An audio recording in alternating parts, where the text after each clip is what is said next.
रामायण की कथा तो सभी ने सुनी या पढ़ी होगी, जिसमें श्री राम और माता सीता के जीवन से जुड़े पहलुओं को दिखाया गया है। उन्हीं में से एक कहानी में बताया गया है कि कैसे मर्यादा पुरुषोत्तम राम अपनी पत्नी सीता को एक धोबी की बातों में आकर अयोध्या छोड़कर जाने को कह दिया था। लेकिन क्या आपको पता है कि वो धोबी के रूप में जन्मा एक पक्षी था, जिसके श्राप की वजह से ही माता सीता को वन में भटकना पड़ा था।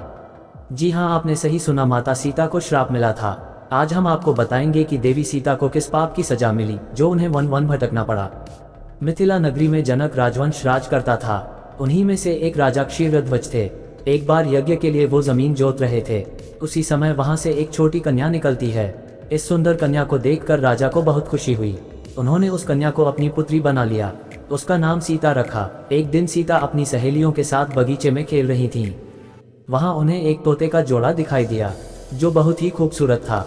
वे दोनों पक्षी एक पर्वत की चोटी पर बैठकर बातें कर रहे थे। पृथ्वी पर श्री राम नाम से विख्यात एक बड़े सुंदर राजा होंगे। उनकी महारानी का नाम सीता होगा। श्री राम सीता के साथ कई वर्षों तक राज्य करेंगी। धन्य है वे जानकी देवी और धन्य है वे श्री राम।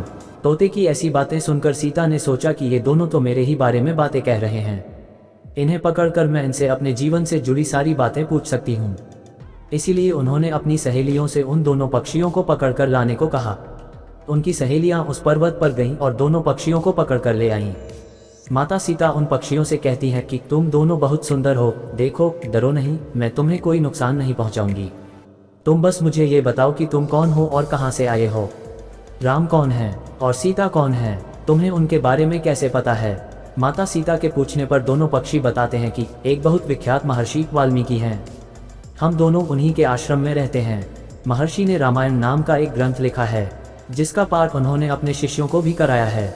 उन पक्षियों ने सीता को यह भी बताया कि इस ग्रंथ में महर्षि वाल्मीकि ने बताया है कि महर्षि ऋषिशृंग के द्वारा किए गए पुत्रेष्टि यज्ञ से प्रसन्न होकर भगवान विष्णु, राम, लक्ष्मण, भरत और शत्रुघ्न ये चार मानव शरीर धारण कर पृथ्वी पर जन्म लेंगे। बड़े होने पर श्री राम महर्षि विश्वामित्र और अपने छोटे भाई लक्ष्मण के साथ हाथ में धनुष लिए मिथिला आएंगे और शिव जी के धनुष को तोड़कर सीता से विवाह करेंगे। फिर उस पक्षी के जोड़े ने कहा, हे सुंदरी, हमने तुम्हें सब कुछ बता दिया, अब हमें छोड़ दो, हम जाना चाहते हैं। पक्षियों की बातें सुनकर माता सीता के मन में और भी बातें जानने की इच्छा हुई। उन्होंने उन दोनों से पूछा कि राम कहाँ होंगे, वे किसके पुत्र हैं, कैसे वो मिथिला आकर जानकी से विवाह करेंगे। नर तोता बोला कि श्री रामचंद्र का मुख कमल के समान सुंदर, नेत्र बड़े बड़े और खिले हुए, नासिका ऊंची, पतली भुजाएं घुटनों तक, गला शंख के समान होगा। मैं उनका क्या वर्णन करूं, जिनके गुणों का बखान 100 मुख वाला भी नहीं कर सकता। दोनों पक्षी कहते हैं कि जानकी देवी धन्य हैं, जो जल्द ही रघुनाथ जी की पत्नी बनकर उनके साथ कई वर्ष तक राज करेगी। लेकिन तुम कौन हो। पक्षियों की बातें सुनकर सीता ने कहा कि जिसे तुम लोग जानकी कह रहे हो वो मैं ही हूँ। माता सीता उन्हें कहती हैं कि मैं तुम दोनों को तभी छोड़ूंगी जब श्री राम यहाँ आकर मुझसे विवाह करेंगे, तब तक तुम दोनों आराम से मेरे घर में रह सकते हो। ये सुनकर मादा तोता जानकी से कहती कि हम वन के पक्षी हैं, हमें घर में सुख नहीं मिलेगा। मैं गर्भवती हूँ, मुझे जाने दो, मैं अपने स्थान पर जाकर बच्चे पैदा करूँगी। आप चाहें तो उसके बाद फिर से यहाँ आ जाऊंगी। उसके कहने पर भी सीता जी ने उसे नहीं छोड़ा। तब उसके पति यानी नर तोते ने कहा, सीता, मेरी पत्नी को छोड़ दो, वो गर्भवती है। जब ये बच्चों को जन्म दे देगी तब उसे लेकर मैं फिर तुम्हारे पास आ जाऊंगा। तब माता सीता ने कहा, तुम आराम से जा सकते हो, लेकिन ये मुझे बहुत पसंद है, तुम घबराओ नहीं, मैं इसकी अच्छे से देखभाल करूंगी। जब सीता ने उस मादा तोते को छोड़ने से मना कर दिया, तब वो पक्षी दुखी हो गया। पक्षी दोबारा सीता जी से निवेदन करता है कि मैं अपनी पत्नी के बिना जिंदा नहीं रह सकता, इसलिए इसे छोड़ दो। माता सीता, तुम बहुत अच्छी हो, मेरी प्रार्थना मान लो। इस तरह उसने बहुत समझाया, लेकिन सीता ने उसकी पत्नी को नहीं छोड़ा। तब मादा पक्षी ने क्रोध में सीता को श्राप दिया कि अरे, जिस प्रकार तू मुझे इस समय अपने पति से अलग कर रही है, वैसे ही तुझे भी स्वयं गर्भवती की अवस्था में श्री राम से अलग होना पड़ेगा। कुछ दिन बाद पति से बिछड़ने के दुख में मादा पक्षी के प्राण निकल गए। पत्नी की मौत हो जाने पर नर पक्षी दुखी हो गया। फिर वो सीता जी से बोला कि मैं मनुष्यों से भरी श्री राम की नगरी अयोध्या में जन्म लूंगा, मेरे ही कारण तुम्हें पति के वियोग का दुख उठाना पड़ेगा। ये कहकर वो वहां से उड़ जाता है। कुछ साल बाद उसका जन्म अयोध्या में धोबी के घर हुआ। उस धोबी के कारण ही सीता जी का अपमान हुआ, उन्हें अपने पति श्री राम से अलग होना पड़ा। उस तोते का श्राप ही सीता जी के पति श्री राम से बिछड़ने का कारण बना। इसीलिए जब माता सीता गर्भवती थी तो उन्हें भी पति से दूर वन में रहना पड़ता है।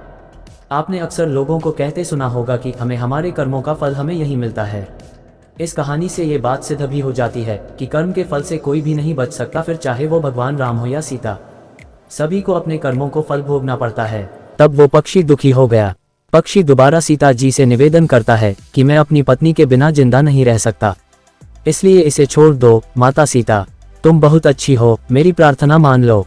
इस तरह उसने बहुत समझाया, लेकिन सीता ने उसकी पत्नी को नहीं छोड़ा। तब मादा पक्षी ने क्रोध में सीता को श्राप दिया कि अरे, जिस प्रकार तू मुझे इस समय अपने पति से अलग कर रही है, वैसे ही तुझे भी स्वयं गर्भवती की अवस्था में श्री राम से अलग होना पड़ेगा। कुछ दिन बाद पति से बिछड़ने के दुख में मादा पक्षी के प्राण निकल गए। पत्नी की मौत हो जाने पर नर पक्षी दुखी हो गया। फिर वो सीता जी से बोला कि मैं मनुष्यों से भरी श्री राम की नगरी अयोध्या में जन्म लूंगा, मेरे ही कारण तुम्हें पति के वियोग का दुख उठाना पड़ेगा। ये कहकर वो वहां से उड़ जाता है। कुछ साल बाद उसका जन्म अयोध्या में धोबी के घर हुआ। उस धोबी के कारण ही सीता जी का अपमान हुआ, उन्हें अपने पति श्री राम से अलग होना पड़ा। उस तोते का श्राप ही सीता जी के पति श्री राम से बिछड़ने का कारण बना। इसीलिए जब माता सीता गर्भवती थी तो उन्हें भी पति से दूर वन में रहना पड़ता है। आपने अक्सर लोगों को कहते सुना होगा कि हमें हमारे कर्मों का फल हमें यही मिलता है। इस कहानी से ये बात सिद्ध भी हो जाती है कि कर्म के फल से कोई भी नहीं बच सकता, फिर चाहे वो भगवान राम हो या सीता। सभी को अपने कर्मों को फल भोगना पड़ता है। आशा करता हूँ कि आपको वीडियो अच्छी लगी होगी। अगर वीडियो अच्छी लगी हो तो कमेंट में जय श्री राम लिखें।